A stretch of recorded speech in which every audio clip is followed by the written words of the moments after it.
what's up? Yeah. Yeah, this is your boy Scrap Lover right here, hanging with my man Big Nate in the house.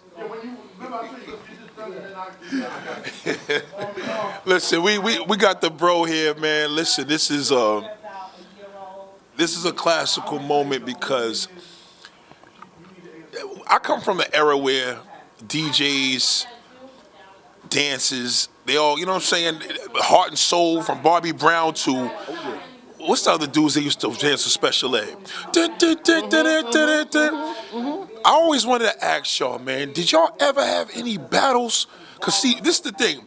Scrap Lover, I don't know if y'all know, but this is Big Daddy Kane's dancer. So, you know, they created a real famous dance. We know what the dance is about. Did the dancers ever battle? We passed the break dancing stage. Right after that, y'all was doing your dancing. Y'all had the high top fades. Talk to me, man. We used to literally battle every weekend. There's not a club in New York. Yes, we used to go to all the clubs back in the days looking for guys to battle. Oh, Sound Factory? All of that. The tunnel, Latin quarters, everything, rooftop. But to be honest with you, there was these two guys that gave us the hardest time. It was Juice and Wiz. It's That's where's it? Is from Dr. Ice's dancers. Yo, them boys was nasty. They used to always give us a hard time. Nice. One of them, you look like Michael Bivins. Yes. The boys is nice. The ones is nice. They used to give us a hard time. But, you know, we did what we had to do. We took care of business. You know, that's what makes us smooth and scrappy, dig. Who was the other dancers that was with EPMD? I don't know, Fendi and I forget the other guy's name. I like guy Fendi, very good friend of mine. Nice, Fendi was wicked. He was really wicked. Really nice guy, man. Yes. How about Stretch and all? You did Stretch, dance with all of them. That's Houdini. Right. He used to dance with Houdini, Stretch. Yep, he used to dance with Houdini, yep. The boy's nice, man. That boy's nice, too. Yo, it was Stretch and Cliff, as a matter of fact. The tall high school brother, it was Cliff. Yeah, Stretch and Cliff. Yes. Oh, it was Stretch and Cliff, I remember all them dances. I'm telling you, I was the dude that was dancing, but I was the shy one. You know what I'm saying? But Scrap, man, like... No, this is yours, man? Man, we had a ball. But this one's mine. We had a ball. You hear me? That's why I want to make sure he moved his things first. We had a ball, man. Enjoyed it. Still enjoying it to this day. Beautiful times, man. And when I tell people all the time, man, is that we went through a phase right now. Everybody's like, oh, bringing it back. I said, I think we're going to have to just bring a new time, because to bring it back, we got to bring family back that we lost. We got to bring friends back that we lost. So we try to just enjoy the real classical sides of things, man. Yep. I think the main thing that I'm going to do here before we leave out of here, I'm going to make sure, something I wanted to see for a long time, and this ain't got nothing to do with me, but I want to see Scrap. I want to see Scrap and Mr. C just, they'll kick it for a little couple minutes and let y'all know what's going on, because he don't really mess with the social media, man. So let him know, what's your deal with you not doing social media, man? I put my man up in a picture the other day, I couldn't even tag him in there. I'm just not a fan of social media. Quite frankly, I think it's all bullshit. I just have no interest for it. I have no interest in it at all. I've been living my life 52 years without social media, and I'm doing just fine. I don't need social media. That's what keep you young. Yes. That's what keep you. So tell them does that keep a person younger? Not even. It keeps you not only younger, but keeps you stress-free. It keeps you stress-free. Keeps you focused on what's going on in the real world. Social media is not the real world. It's something that's been, created to make other people kind of feel bad and depressed. Look what I'm doing. Hey, don't you wish you was doing it? Who needs that? I live a very, stress-free life. I don't worry about that stuff like that. My closest friends, like my boy here, they know how to get in touch with me. That's all that matters. Well, you see what it says. Ask Nathaniel. That's all that matters. He's a Nathan also. Yes. That's a fact. That's true. Yes, sir. As long as we could just have the direct contact. I'm good without social media. Wow, not even a desire, but I respect that. Thank you, brother. Now, are you relationship married or? I'm not married anymore. I used to be married. I'm single at this point. Okay, so how would you meeting a woman on the streets in New York City? That's still an amazing thing. Sure. What would you suggest? Are you one of the top type of dudes that be in a store, or you're not social media, so you don't do dating apps? No, I don't do date naps and all that. Listen, I meet women. I meet women the old-fashioned way. I just walk up and say, "How you doing, love? You look great. Do you have a second so we can sit down and talk and probably get to know each other a little further?" The old-fashioned way, you walk up and Can introduce you yourself. repeat that to let them know how to talk to a woman? You walk up and say, "Good morning, love. How you doing? You're looking rather great today. Do you have a couple more seconds? I don't mean to inconvenience you, but I'd love to have sit down and have a conversation with you. Is that possible?" The good old-fashioned way. The most effective, most reliable way, the good old-fashioned way. You walk up and introduce yourself like a gentleman. It still works. A lot of men don't know how to do that. It still works. Just be yourself, walk up, how you doing? You have a second to talk? And take it from there. What if they're worried about rejection? You shouldn't be worried about. Listen, it's like 3-point shots. You're not going to get them all in. But if you keep shooting and keep shooting and keep shooting, some of them want to drop for you. But you're not going to get any of them to drop. If you stop shooting, you have to keep shooting. You're not going to get them all. And let them know that don't even rely on no dating app. This is all authentic for the spring and summer. How can they get this kit, the Scrap Lover kit? Because the Scrap Lover, how can they have the Scrap Lover kit to meet a woman one-on-one? Tell them again, please. It's very simple. Just be yourself. You walk up, you say, "Hello, love. You're looking really nice today. My name is Scrap. Do you have a second to talk? I'm sure, we can have something to discuss and we'll, see if we can compare notes and get to know each other." It'll work. It'll work. I guarantee you it'll work. Just be yourself, be organic, and be natural. You have nothing to lose. And that's coming from another Nathan. That's it. That's it. I tell her this all the time. So listen, get it together. Get your spring kit together, your summer kit. You can meet somebody one-on-one. It's possible. Believe me. I'm a witness to it. It's possible. It works every time for me. How about if you're on the subway? Oh, that's a little tricky right there. The subway is not necessarily, in my opinion, a right setting or place where you want to meet somebody because it's just the tension. You got the homelessness, you got the mentally disturbed, and you're going to look like a freaking psycho if you try to approach a woman on the train because of what's going on down in the subway. So it's better if we just, see if you can meet somebody that's on the outside as opposed to being on the subway because that's not a very comfortable position for women to be in. I wouldn't do it. Right. I respect that. How about the ones that have headphones on? Have who? The women that have headphones in their ears. I wouldn't bother them. Okay. That's their way of saying they don't want to be bothered. They're just not interested, so you leave them alone. How about walking across the street in Manhattan and you just happen to see a young lady, you like, you know what? Do you cross the street and meet her, or would you suggest to just, what should that man do? You see, she's nice. She by herself. It's the only opportunity. It's 50 degrees outside. What should he do? Approach her. But again, the key is being a gentleman. Take it smooth because more than likely she gets approached a lot. Every single day she's being approached. So you have to figure out a different angle. How could you separate yourself from the rest of the fellas out there? You have to sit down, come up with a strategy. She gets hits on a lot. She's very attractive. She's aware of it. Try a different approach. Now, what that approach is, you have to design that and create that for yourself. That's something that's the individual. Yes. Hold on. Yo, see, I want to give you a scrap in here real quick before you get out of here. I want to give you a scrap real quick in there real quick. Yeah. Paul's my guy. Like I used to go upstate. What time is it? I'm out of here, man. I go back to the Bronx. Oh, man. I appreciate that. Not a problem, man. I got to do what I do with that green screen because the light in here is terrible. What we doing?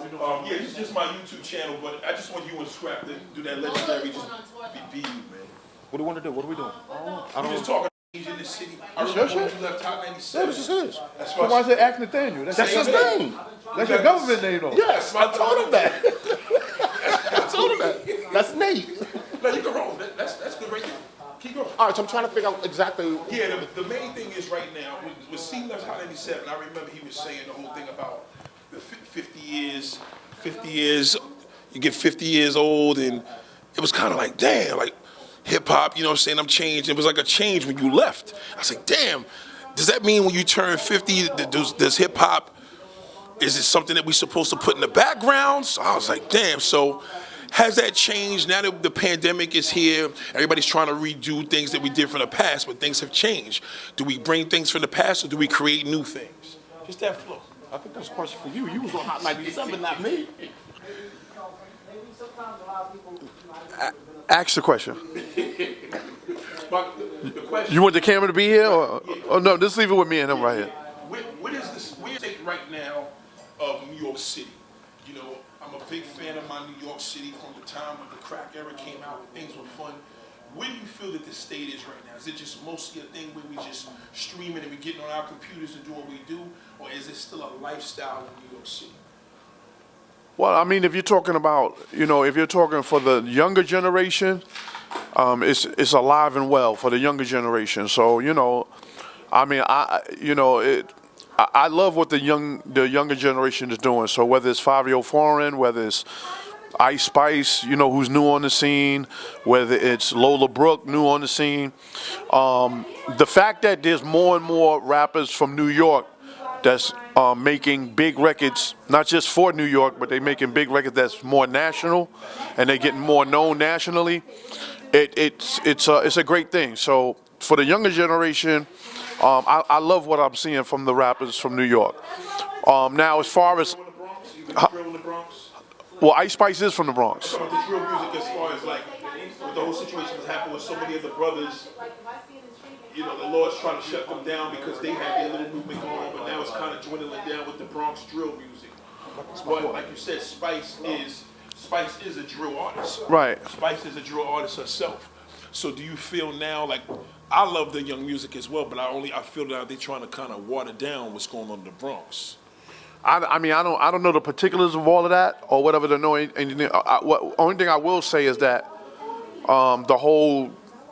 the gang culture and talking about the rap, a lot of these young kids in New York that's speaking the gang culture in their rap, I think that needs to simmer down and needs to be more of a more calmed down, or the dissonant, the rappers dissing each other, or the rappers going at each other, the op, everything is op. It's like nobody can't be nobody's friend, everything is op. So, yeah, that needs to simmer down a little bit. But violence, unfortunately. yeah, but overall, I mean, the sound is great. The sound is great, and the energy is good. Like like the energy of these new artists that's coming out from New York, and I like it. But you got to give credit, like a lot of these artists within the last 4 or 5 years has been heavily influenced by Pop Smoke, his impact, what he did, what he did before he passed, and what he left after he passed. So a lot of the newer generation of rappers from New York is heavily influenced on what Pop Smoke did. So I believe that his success is making a lot of other New York artists feel that they can be as successful as him. Yeah, that's a definite. I agree with that. I mean, the thing is, I was a big Pop Smoke. I'm still a big Pop Smoke fan, but I feel now that we're going in a good direction now with what's the girl's name? Lola. Lola's dope. I feel now that this is a woman's time, which is a beautiful thing. Flex is trying to do his thing now as far as being a program director up there. Salute. Do you feel that you have the ear for new artists, being that you are a DJ? Absolutely, because I still play in the clubs. I'm heavily playing in the clubs all over the tri-state area. So I can hear a hit. You know what I mean? It doesn't matter if it's young, R&B, hip hop, trap, drill, reggae, Afro beats. I can hear a hit record. That's you got a good ear though, because you know what? You mentioned something in this interview here on this podcast, which was interesting. You said, listen, the DJ sit there and try to copy what you do, but people don't understand that's an ear. I mean, I'm not a DJ, but I'll get on my podcast and just get on the road, and they're like, yo, Nate, what did you know about that? And I'll sit there and throw some, I'm a big fan of my R&B, old school R&B. When it comes to anything that Jimmy Jam and Terry Lewis did, I'm a big fan of it. I love that M2 Main sound. Right. And then I'll throw them off with his own way. They were like, I'm such a side in love, you make me feel like. So people will be like, damn, these are grooves. I'm like, yeah, these are grooves. Then I hit them with a little 90s on and hit them. Right. So now it's an ear thing. So I always judge a good DJ by ear. You're excellent when it comes to the Caribbean. When you do your Caribbean thing and stuff like that. So do you think that's the gift that a lot of DJs are missing? Absolutely. A lot of DJs, they don't. A lot of DJs are not well balanced. A lot of DJs, their transitions is horrible. A lot of DJs, what I mean by transitions, you got DJs that DJ in the club and they're gonna play. They'll play the Benjamins and don't go to an Afro beats record. You can't do that. Like, that's two different genres of music and two different eras. Two different feelings. Right. So but it's just, a lot of DJs is not. A lot of the newer DJs is not enlightened enough to know what's good and what's not good. You know what I mean? So going back to copying, they would rather just copy what somebody else do than to try to learn the music that you play and know what you're playing. They actually would do that? Just literally Yeah. your playlist? Yeah, they'll steal your set. They'll steal your whole whatever you're trying to do, and steal how you talk into it and how you actually talk and everything. It's crazy. And people don't understand it. They'll say, well, what's the deal with the DJ? Every DJ is different. Every DJ has an ear. Some people, like you said, the transitions are a Right. big thing. Absolutely. Last but not least, I think the main thing is, so do you feel right now, is New York, are we still the New York city that we're known to be? We're getting there. Okay. We're getting there. We're getting there. I mean, you know, we're getting there. Like you mentioned earlier about what Flex is doing at Hot 97 and stuff like that. You know, you could tell that what he, Joe Jackson too. you know, you could tell that what Flex is trying to do at Hot 97 now that he's the creative program director there, that he's trying to bring that New York feel back and make it really champion all the artists that's trying to be successful in New York and trying to do it the right way. So we're getting there. We got a lot more work to do, but we're getting there. Why so long? Even when y'all was up there, you, Cypher, how was this a thing? No disrespect, but how was this the thing where these New Yorkers wasn't part of that mission? What do you mean? As far as the whole transition where we had, I don't want to mention anybody else as far as where we had the program directors, we didn't have our New Yorkers there. So how was that allowed when we didn't have a New York representation? Oh, I know what you're trying to say. I know what you're trying to say. I mean, but at the end of the day, like, as a radio station, I don't care if it's Hot 97 or Power 105, you still got to play what's hot, and you still got to play what's popular. So, you know, let's call a spade a spade. If Little Baby is popping, it's Little Baby. If it's Future, it's Future. If it's J. Cole, if it's J. Cole or Kendrick, it's them. You know, it's their time. You know, so, you know, I think back to what somebody like Flex is trying to do at Hot 97, he just want to give it some even balance, like to where it could be, you know, an even keel. It could be an even balance and an even kill. So, you know what I mean? So that's the whole thing. So you do feel that there's still a chance now? Oh, absolutely, absolutely. I think with a lot of the DJs on both stations, they're all trying to make a conscious effort. The artists themselves here in New York is trying to make a conscious effort. And, you know, we're getting there. I think the very last is R&B. They say R&B is... No, it's not. No, it's not. Stop listening to Diddy, y'all. Stop listening to Diddy. Diddy want to say R&B is dead because he want everybody to listen to his R&B records. Was you saying R&B was dead before you put out a record? Good night. Yeah, what's up?